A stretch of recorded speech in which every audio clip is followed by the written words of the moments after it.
नमस्कार दोस्तों, मैं हर्षित सिंह, फार्मासिस्ट और ड्रग कंसल्टेंट। आप सभी का एक बार फिर से शिवनीता टीवी के इस वीडियो में बहुत बहुत स्वागत है। अगर आप एक मेडिकल स्टोर के संचालक हैं या फिर नया मेडिकल स्टोर खोलने वाले हैं, दोनों परिस्थितियों में ये वीडियो आपके लिए बहुत ज्यादा महत्वपूर्ण होने वाली है। थोड़ा सा अपना यहाँ पर ध्यान दीजिए, आपको बहुत महत्वपूर्ण जानकारी मिल जाएगी।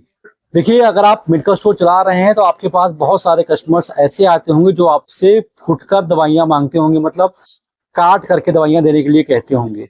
जैसे किसी को दर्द बुखार है, किसी को फोड़ा फुंसी है, किसी को उल्टी वगैरह आ रही है, चक्कर वगैरह आ रही है, तो आपसे 2 खुराक मांगते हैं और आप उसको दे भी देते हैं। लेकिन आपको आज मैं बताने वाला हूं कि आपको किन किन दवाओं को काट करके बेचना चाहिए और किन दवाओं को आपको काट करके बिल्कुल नहीं बेचना चाहिए।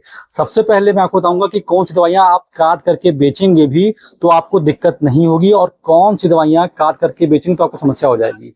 पहले बात करते हैं कौन सी दवाइयां काट करके बेच सकते हैं आप। जैसे अगर कोई दर्द बुखार की दवा है, आप उसको काट करके बेच सकते हैं। किसी को एक स्ट्रिप में से 2 टैबलेट, 3 टैबलेट, 4 टैबलेट दे सकते हैं, उससे आपका नुकसान नहीं होगा, क्योंकि अगला कोई कस्टमर आएगा तो आप उसको भी काट करके दे सकते हैं।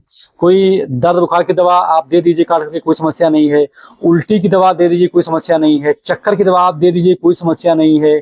आप हल्का फुल्का मल्टीविटामिन या फिर एंटीबायोटिक दे दिए काट के, कोई दिक्कत नहीं, क्योंकि जो आपका कटा स्ट्रिप होगा वो अगले आने वाले पेशेंट पर उसका इस्तेमाल हो जाएगा। वो आपका पत्ते की खपत हो जाएगी, आपका पत्ता बेकार नहीं जाएगा। मान लीजिए एक स्ट्रिप में 10 टैबलेट्स या कैप्सूल्स आते हैं, तो आप अगर 2 दवा काट करके दे देंगे किसी मरीज को, दर्द बुखार वाले को, तो वो अगला कोई पेशेंट आएगा, उसको दर्द बुखार समस्या होगी, तो आप उसको काट कर दे देंगे और आपका पत्ता धीमे धीमे पूरा खपत हो जाएगा। इसमें कोई दिक्कत नहीं। तो मतलब आप काट करके दर्द बुखार की दवाइयां, उल्टी की दवाइयां, चक्कर की दवाइयां, एंटीबायोटिक और मल्टीविटामिन दे दीजिए, कोई दिक्कत नहीं है, चल जाएगा।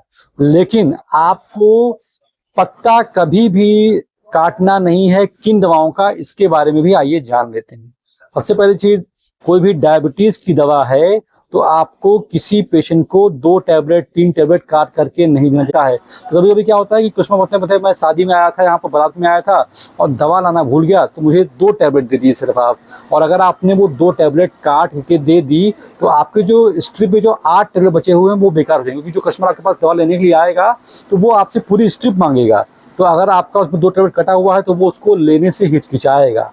तो मतलब अगर आपने 2 टैबलेट काट के दे दी किसी डायबिटिक दवा को तो वो बेकार होने के चांसेस उसके बढ़ जाते हैं। तो पहली चीज, डायबिटिक जो दवाइयां होती हैं एंटी डायबिटिक, उनको आपको काट करके नहीं देना है। दूसरी चीज, हाइपरटेंसिव यानी कि ब्लड प्रेशर की दवाइयां आपको काट करके नहीं देनी है। सेम रीज़न है, क्योंकि अगर आप स्ट्रिप को काट देंगे तो अमूमन ये दवाइयां जो होती हैं वो पत्ते पत्ते में बिकती हैं। तो अगर कोई कस्टमर आपसे दवा मांगने के लिए आएगा और आपने उसको दिया तो उसमें 2 दवा अगर कम है तो वो स्ट्रिप वो लेना नहीं चाहेगा और अल्टीमेटली वो आपका पूरा स्ट्रिप बेकार हो जाएगा। 2 गोली के चक्कर में पूरा स्ट्रिप बेकार हो जाएगा।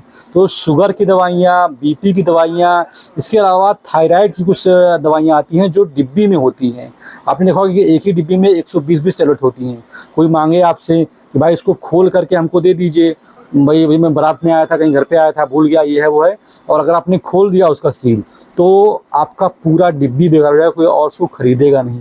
तो थायराइड की दवाइयाँ, बीपी की दवाइयाँ, शुगर की दवाइयाँ, इसके अलावा आपने देखा होगा डिब्बी में आपके हिमालय कंपनी के लिव 52, लिव 52 DS, इसके अलावा गैसेक्स, मतलब जितनी भी दवाइयाँ डिब्बी में आती हैं आपको उन्हें भी खोल करके बेचना नहीं चाहिए, क्योंकि ज़्यादातर ये दवाइयाँ पूरी पूरी डिब्बी, पूरी पूरी स्ट्रिप बिकती हैं। तो ऐसी दवाइयाँ जैसे शुगर की दवाइयाँ, जैसे बीपी की दवाइयाँ, जैसे थायराइड की दवाइयाँ, ऐसे जो डिब्बी में जो दवाइयाँ आती हैं, जैसे कि कुछ दवाइयाँ मिर्गी में इस्तेमाल की जाती हैं, जैसे इप्टोसिन वगैरह, तो इन सबको आपको कभी भी 2 टैबलेट, 3 टैबलेट नहीं देना है, क्योंकि अगर आप दे देंगे तो आपका नुकसान हो जाएगा। वो जो बची दवाइयाँ होंगी वो बिकने में बहुत ज़्यादा समस्या हो जाएगी। तो काट करके अगर आपको बेचना है तो आप हंसी खुशी दर्द की दवाइयाँ, चक्कर की दवाइयाँ, गैस की दवाइयाँ भी निकल जाएंगी, एंटीबायोटिक, मल्टीविटामिन, ये सब दे सकते हैं, क्योंकि ये अगला पेशेंट में आपका खपत हो जाएगा। लेकिन आपको कभी भी अपने मेडिकल स्टोर से काट करके थायराइड की दवाइयाँ, झटके की दवाइयाँ, इप्टोसिन वगैरह, इसके अलावा आपको बीपी की दवाइयाँ, शुगर की दवाइयाँ, ये सब नहीं बेचनी चाहिए। ये बहुत इम्पॉर्टेंट जानकारी है, समय के साथ साथ आपको समझ में आती है, लेकिन मैं अपने एक्सपीरियंस के हिसाब से, अपने अनुभव के हिसाब से आप तक ये जानकारी पहले ही शेयर कर देना चाहता हूँ, जिससे मेरे ऑडियंस को कुछ फ़ायदा हो। हालाँकि अगर इस वीडियो में तो बस इतना ही। अगर आपको वीडियो अच्छी हुई, उसको लाइक कर दीजिए, और ऐसी वीडियो और चाहते हैं तो इस चैनल को सब्सक्राइब करना बिल्कुल ना भूलें। फिलहाल अभी तक मेरे साथ इस वीडियो में इतने धैर्य से बने रहने के लिए आप सभी का बहुत बहुत शुक्रिया।